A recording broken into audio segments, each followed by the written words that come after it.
ऐसे के बोलब तो राखी दे हम फाड़ के। हम तो हई लइका चमार के।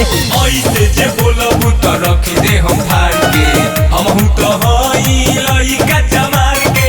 चमाजी से बनाना ली हो ये बाची, कहतनी बतिया के मानो तू साची।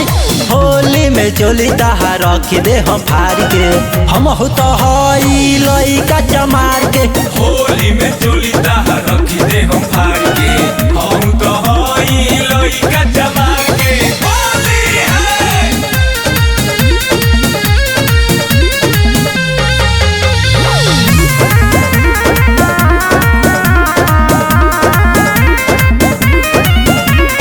बात नहीं मनब तो होई बवाल हो। धई के हम सीधे हम गोरी तो हर गाल हो। बात नहीं मनब तो होई बवाल हो।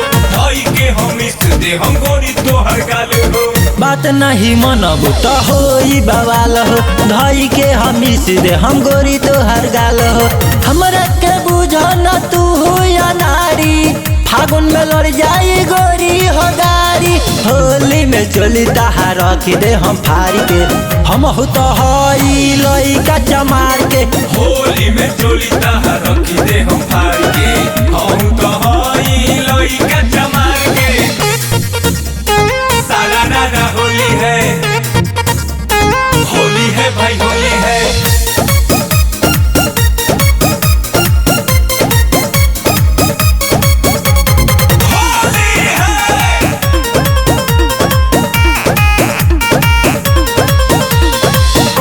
बहादुर जे पीरितेश हो, फागुन में ऐसे न हो खतुरेश हो। कहे बहादुर जे पीरितेश हो, फागुन में ऐसे न हो खतुरेश हो। कहे बहादुर जे पीरितेश हो, फागुन में ऐसे न हो खतुरेश हो। रवि के ऐसे न तू मुआव, मन न बतिया रूप न जमाव। धैली हे दीपन तो छोड़ी हे लसार के। हम तो हई लइका चमार के। ऐसे जे बोलब तो रखी दे हम फाड़ के। हम तो हई लइका चमार